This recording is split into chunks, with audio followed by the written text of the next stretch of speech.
I'm not looking at just the baby for lactation, and I'm not looking at just the mom for lactation, right? We're doing both. In the NICU setting, we just go ahead and do the releases because they're so young and they're scheduled for procedures already anyway. So in my own journey, I'm like, whoa, this is a different ballgame now because we're Yeah. outside of the hospital, right? So I was looking up things and I said, you know what? I need to help other moms who are trying to figure all this out. Welcome to The Birth Experience. Today's guest is Stephanie, a certified neonatal occupational therapist and an IBCLC. She's been working in the NICU space for over 9 years. And after having her son in 2023, having a breastfeeding journey and challenges, she became obsessed and committed to helping other families navigate similar challenges. And so I am so excited to talk to her because you guys know I love when a business owner has a deep-rooted reason why they're doing what they're doing, because that creates so much impact. So join me as we talk with Stephanie.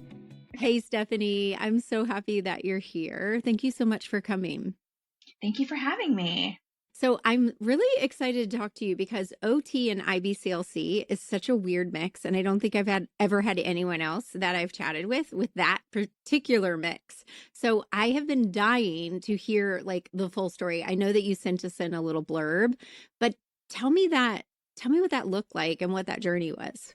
Sure. So I actually started out in the NICU. I've been in the NICU setting for almost a decade now. My gosh, it sounds so funny to say, but I started there working with all the littles. And then gradually I was, also helping moms with their lactation journey in the NICU, which is harder because most of the time they're pumping. They're like exclusively pumping because baby is so premature. But then in 2023, I had my son. Okay, And let me interrupt you just for a second. You were an yes, occupational therapist in yes, the NICU? Okay, I just wanted yes. to make sure we're on the same page. I'm like, did she start out as a nurse in the NICU and then went to No, OT? as an Okay, all OT, right. yes, Okay, yes. So yeah, I've been an OT for that long. yeah. So yes. So then in 2023, I had my son who had a tongue tie, a lip tie, was premature at 35 weeks, had a head turn preference, tension, all of that stuff. Mm-hmm. And so in the NICU setting, we just go ahead and do the releases because they're so young and they're scheduled for procedures already anyway. So in my own journey, I'm like, whoa, this is a different ballgame now because we're Yeah, outside of the hospital, right?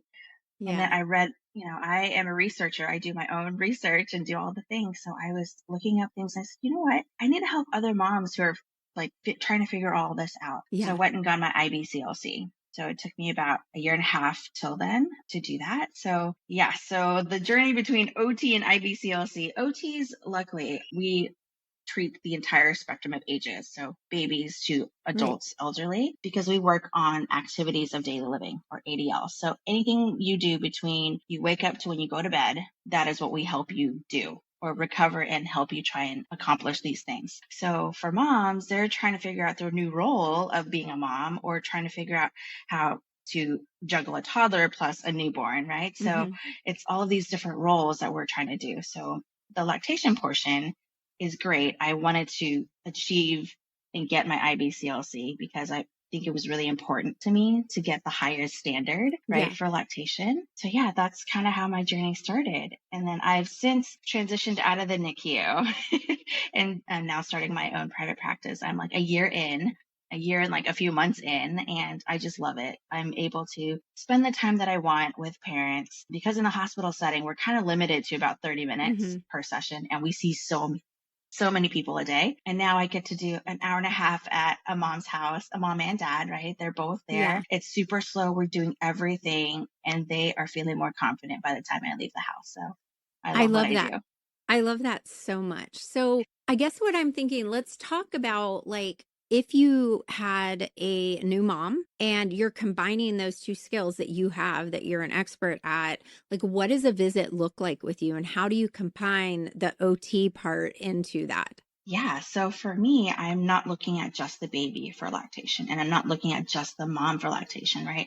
We're doing both. So at first I'm assessing more often than not, a lot of moms will come to me because they're having issues with baby latching and I Mm-hmm. see a lot of tension in the baby's body. And then I'm also addressing her body mechanics too, right? Like a lot of moms like to hunch over while they're Yeah. breastfeeding and it's so Yeah. painful. It And is for so me, painful. Yes, it's so painful.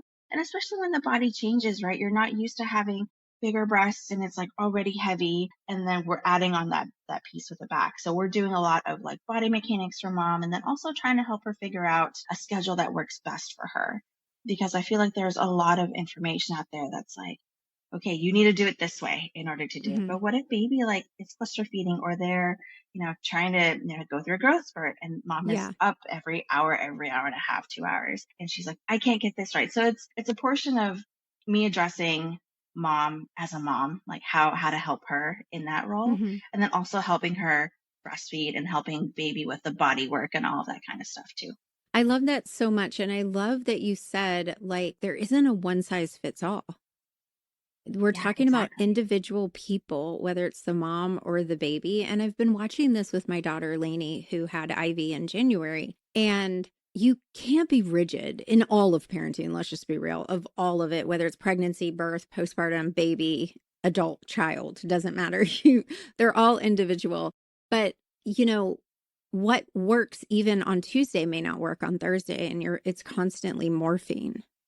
Yes, exactly. Exactly right. And I love that now that I'm in this field, you know, all the books don't prep you for everything, right? All the things you read online isn't going to prep you for everything. So Yeah. I always try to empower moms and say, you know what, you have resources, you have people that can come to you and help you guide you through what you're going through as an individual and your baby too. Not every baby is the same, right? So Hmm. so yeah, I think it's really important that moms can reach out for help when they can. So, what is your recommendation for? Because a lot of my listeners are pregnant. So, like, what would you tell a pregnant mom? Like, let's say like 3 powerful choices she can make right now if she is thinking about breastfeeding or she's planning to breastfeed. Definitely look for a prenatal lactation class if you can.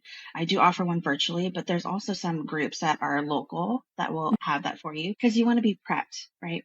Back when Yeah, I was, pregnant and trying to figure things out, I was 35 weeks and was not prepared.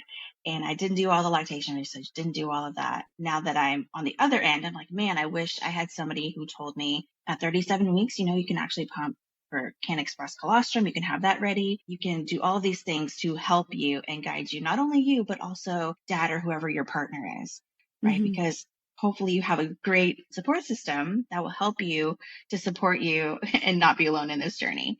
So yes, definitely. I think the first one would be prenatal lactation. I think the second part is if you are planning to go back to work, or even if not, get your pump like yeah. sooner rather than later. And Again, insurance personal. might pay for that. Yes, exactly. So you have to look at your insurance benefits. I think most insurances will cover Hmm. a pump, or you have to pay a little bit extra for like a pump that you really want. But I do recommend getting your pump early because, again, personal story, I didn't have one at 35 Yeah, weeks. I was going to order it that week. And then lo and behold, I was doing hand expressing. I was doing the manual pump. It was a that's nightmare. excruciating. Yes. It was for 2 weeks. I was waiting for this pump. And then Yeah. I ended up just getting one off the shelf because I couldn't handle it anymore. But So, yes, when get a would you pump. recommend they order that? I would say at like 33, 34 weeks because you And for never know some at of that point. them, and some of them have to have a letter from their provider, correct? Yeah. Yes, I think a few do, but Okay. definitely I would ask your provider early to see Okay. to see what they can do for you. But Okay, yes. so I want to just say this too for some of you guys in case you leave that that most insurance will cover for the prenatal course and the prenatal breastfeeding course and my birth course. Also, we can get you reimbursed. HSA, I would assume, pays for Mhm. that one as Yes. well, and ours most of the time, but also for the pump. So we're talking about 2 resources so far that Stephanie's recommending that you don't even maybe don't have to pay anything out of pocket. Yes, exactly. And obviously listening to your podcasts are going to be great too. Great information This is sources a because good you tip. because you have experts that come on here. They're not just like willy-nilly everybody in the house. Like Yeah. if you are seeking out resources or experts that come on and who are able to give good, solid, research-based advice. Yeah. So yeah. Yeah. If you're pregnant and feeling overwhelmed, unsure about what really matters for birth, or hoping it all just goes well, this is for you. Most parents don't realize that it isn't effort, it's preparation that actually builds confidence. The Calm Birth Bundle closes that gap. It walks you through labor, birth, and your options in a clear, calming way. So you're not guessing in the moment or relying on someone else to decide for you. The goal isn't a perfect birth. It's a confident one. Right now, as a podcast listener, you can take $50 off with the code POD50. Go to labornursemama.com/calm, CALM. Get prepared, feel grounded, and go into your birth knowing you've done your part. And that's really important because there are people out there who are like, well, I've breastfed 4 of my babies. Let me just share my tips. And that's fantastic, but that isn't an opinion.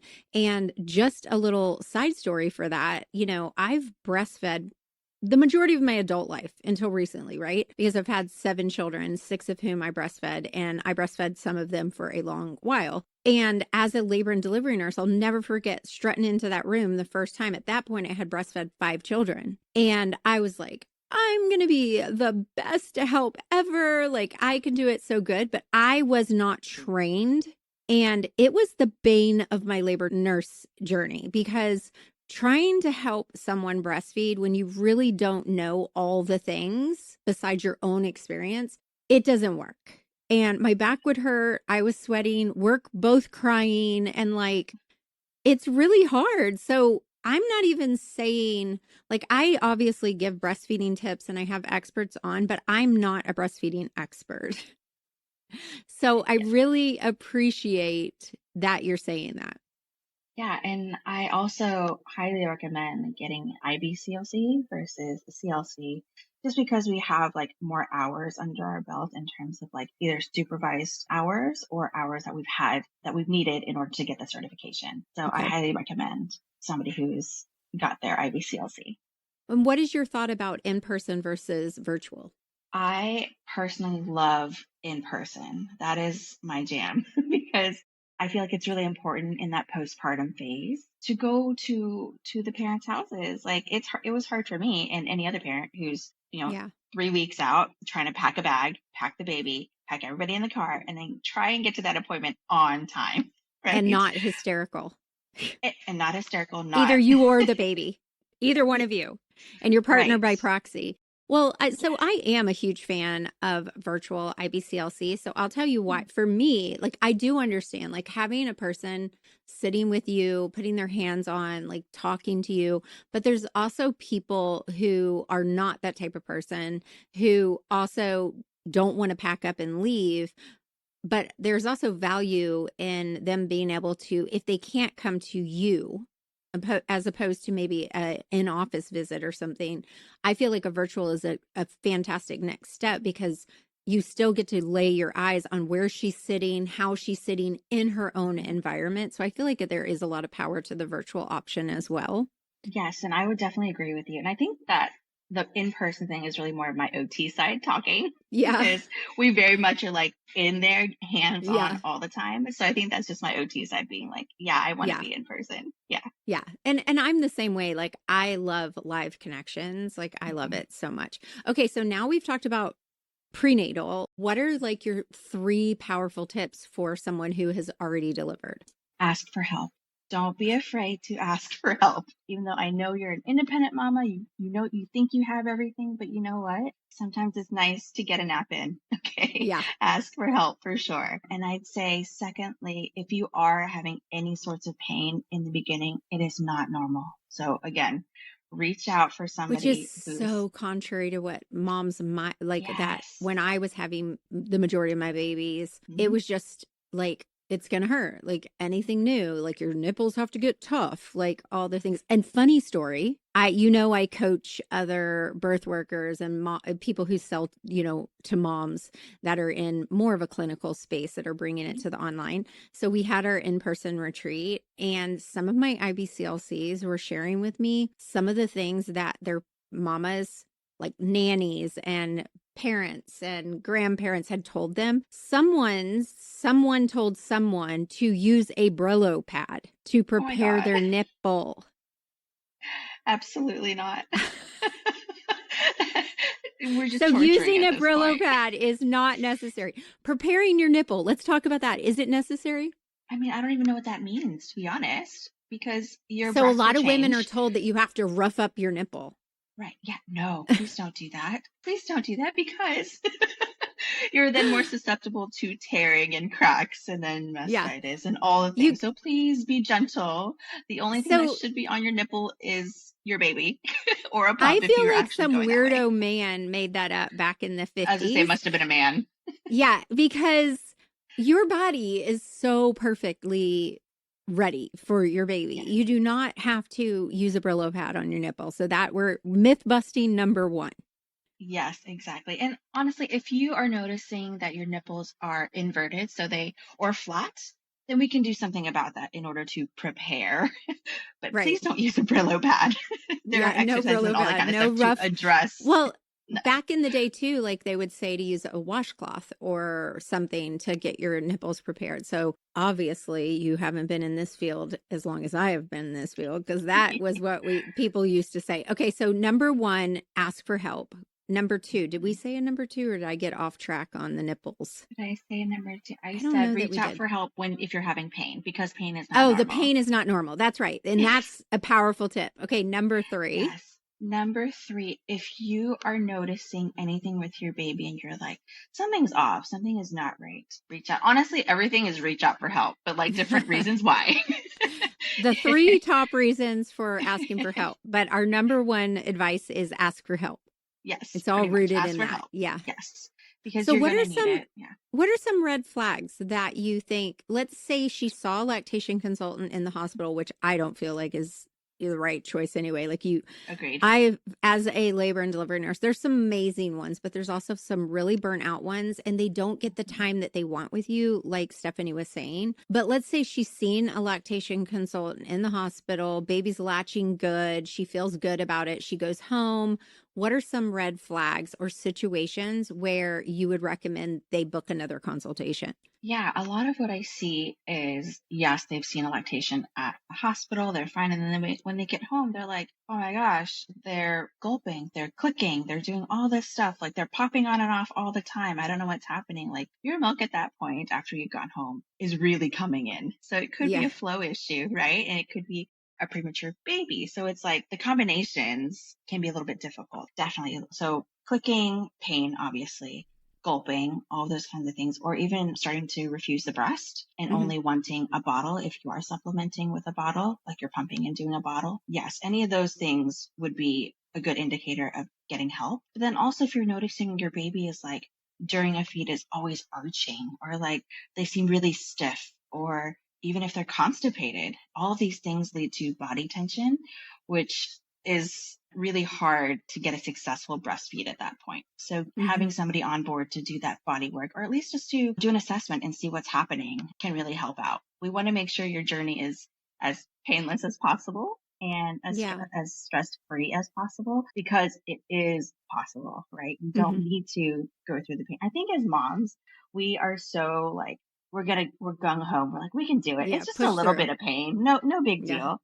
I pushed through whatever labor, how many hours of labor, right? Like, and it's like, no, you actually don't have to. And that's the beauty of it. You don't have to. So, yes. Gosh, I look back now when I was breastfeeding, I can still remember the pain and like gripping the chair while they got for that first minute or two. And no one ever told me that's not normal. Like that was always told to me, that's what you expect. And so I did, I pushed through it. And wow, that would have saved me a We are so lot of strong, tears. honestly. Yeah, a Yes. lot of tears. Yes. Do you think that someone needs red flags, or would you recommend they just reach out to a lactation consultant anyway? I think if your insurance also covers it, then why not, right? Why not Yeah. have an extra set of hands or extra set of eyes to look at what's happening and Mhm. just making sure like, oh yeah, everything is going well. Or you know what, maybe we can change a few positions and that'll be more Yeah, comfortable, right? Like why not? I agree. What about some of the babies that are like slow to weight gain and they're having to go into the office every couple of days? Would you recommend that they reach out to a lactation consultant as well? Yes, definitely. It could be anywhere between like a flow issue, could be a supply issue. Like we just want to make sure the baby's gaining weight appropriately. We want to Okay. make sure that, we don't want them to lose weight at all. And do you guys do weight check-ins if they come into you, or do you take a scale to the mom's house? Yep, I bring my big old Tanita baby scale Nice. And I lug it around because it's important. Yeah. Yeah. It's important to do that weighted feed because it's also peace of mind too, Okay. right? Because if you have moms that are moms and dads who are not sure, where they're like, I'm not sure how much baby's eating. I just really want to make sure. And that's just peace of mind to them to be like, you know what? This baby's averaging this much. And it looks like we're on track for weight gain too. Because I also chart by age and gender their weight and if they're And on a good growth curve. can they use your documentation to send to their pediatricians instead of having to go to the office? That's what I was wondering. Yes. And I will also personally just send that. If their pediatrician wants it, or if mom and dad is like, hey, can you send that information? Then yeah, I will just send it out for them. Oh, nice. So that Yes. is a saved visit right there. Exactly. So they don't have to pack up the car again, which we all do. Right. So Right. And then pay another copay. Yeah, and again, you're covered by insurance. So it really is a no-brainer for real. My daughter went through this with Ivy in the beginning, and she was at the pediatrician's office so much. Yeah. And the pediatricians, a lot of times, wouldn't you agree that they're not really well versed in actual, like really no breastfeeding and all of that? Like you think they should be, but they're not. Right. Yeah, they're definitely not. And there is a specific credential for doctors who can be lactation trained. So there is an actual credential there for them. So that's really nice if you are looking and and you're looking for a pediatrician, kind of see what their background is, right? You don't have to settle for the one what is comes to your bedside. What is that credential? So moms would know. I have to look it up, but it's a IBCL, there's a different thing at the end. Ending. But I have to. Yeah. Okay. Yeah. Okay, before we hop off here, because I told you my ladies like it to be short and sweet, is there anything else that you're like, I need to say to these moms? The majority of my listeners are pregnant still.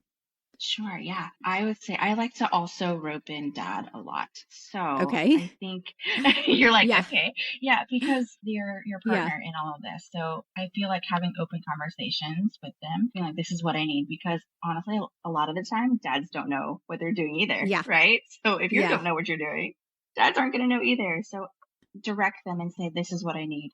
Or you know what? I have a few minutes. Let's just go over some of this stuff.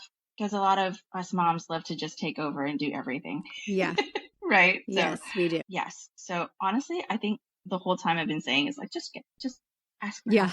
Just ask for help. Well, I've got an interesting scenario that was presented to me recently. Someone said their partner is like, it's not fair. You get to feed the baby. Why can't we do a bottle? So I have that bonding time with the baby. What would you say in that situation? I was like, ugh. I probably am too blunt and are you kidding? If you're exclusively breastfeeding, then you're exclusively breastfeeding and you can help in between. But what would you say to someone about that? I would say, first off, if also you don't have to just do breastfeeding. If you're for peace of mind and for your sanity's sake, you want to pump one time just to get a bottle for dad so you can sleep overnight, then great. Yeah. I feel like that's okay too. But also, dads can do other things, right? They can do the bath. They could do skin to skin. They can do baby wearing. I have a baby wearing class where we fit dads also with the baby carrier. Oh, nice. Because it's not just for moms. It's a one size fits all kind of carrier. So you can adjust it and make sure it's right for dad too. But yes, we can do all of these other things to bond with baby. And it's not just the breastfeeding portion, even though I know every 3 hours mom gets to have a nice, time with baby, but honestly, dads can do a lot of things too in between. Yeah, I love that. That's much nicer than my response, probably.